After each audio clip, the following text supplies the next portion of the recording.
right now. This fire happened around 2 a.m. yesterday. This is the front of the mansion, so it looks untouched, but we do know that there was some massive damage. Now, some breaking news that we're following this morning is that the suspect here, 38-year-old Cody Balmer, is being charged with attempted murder. The new information coming through the affidavit this morning is that investigators actually searched the governor's residence after that fire, right? They found 3 Heineken beer bottles that contained gasoline. I'm reading this because it's all coming in this morning. Troopers heard from somebody who knew the suspect and said that he confessed to her and wanted her to call police to turn himself in. As to why this guy did it, well, he's still a suspect, right? Innocent until proven guilty. But what we're being told is that he was, quote, harboring hate towards the governor. We're told that he broke into the governor's home using a hammer, and that if he had encountered Shapiro, then he would have beat him with a hammer, which is just very upsetting. Later, a member of the Pennsylvania State Police apparently approached outside department headquarters, who was approached by the suspect here, Cody Balmer, who said that he wanted to turn himself in. And Balmer said that he, quote, removed gas from a lawnmower, poured it into beer bottles, and then walked about an hour from his home to the governor's mansion, where he ended up scaling that fence, breaking with the hammer, and then throwing the Molotov cocktails. Now, he said that he was aware that Shapiro could be home at the time, and Shapiro was in fact inside with his family. They had just celebrated Passover, the Seder meal, inside the dining room, which is one of the rooms that was burned. So we're learning more information about that this morning. We know that he is now being charged with attempted murder, which is new information that we got through our email this morning.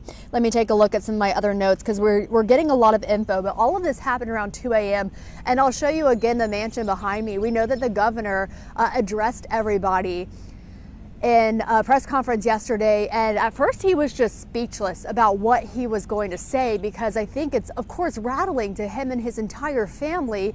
He woke up to state troopers banging on his door, telling his family that they needed to get out of the house because it was on fire.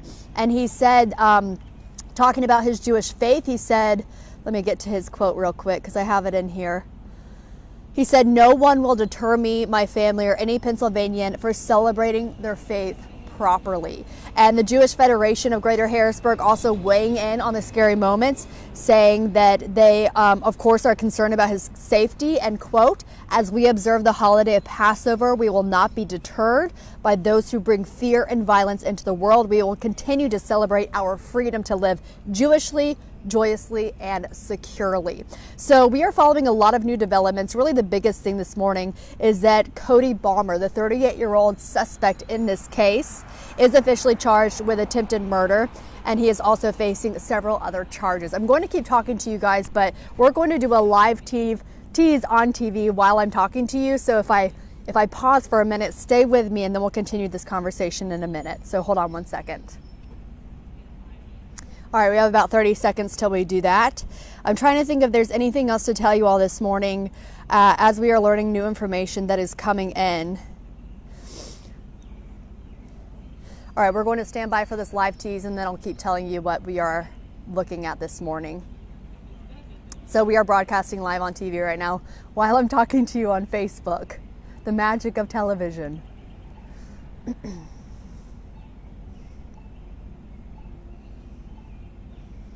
All right, we're standing by.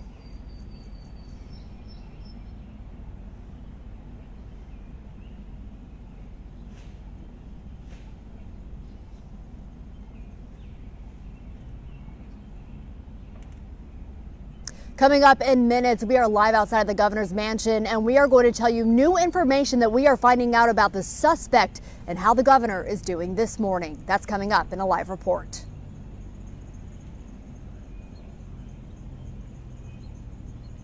All right, so that was a quick little tease for our news show, because we are about to start our 5:15 half hour. It is 5:14 this morning. So here's a little bit about what I'm going to be talking about. We're talking coming up about how the governor held that press conference yesterday and just spoke about the harrowing moments when he was woken up to the state troopers banging on his door. The Dauphin County DA says that Cody Balmer, the 38-year-old, used that hammer to break in and to start those fires. And we are waiting for more information. We do know that he is being charged with attempted murder and facing aggravated arson, burglary, and terrorism charges as well. We also have some photos on our website, cbs21.com. If you go there, you can actually see the photos from the damage inside that fire. And then our meteorologist, Ed Russo, got our drone up in the air yesterday, and you can see all of the just the residence as a whole. Of course, it's a beautiful home, the governor's mansion. That's where he hosts a lot of events. Of course, he and his family live there, just right here in Harrisburg. And so we're going to stay on top of this story and continue to keep you updated throughout the morning. But just wanted to give you more information on Facebook. If you are just waking up, go ahead and tune in. I'm going to be live all morning until 7 o'clock this morning. We're about a minute out until our broadcast continues, so I'm going to let you guys go. But have a great morning and stay safe out there, and let us know what's going on in your neighborhood so that we can report it as well. We'll see you guys later. Have a great Monday.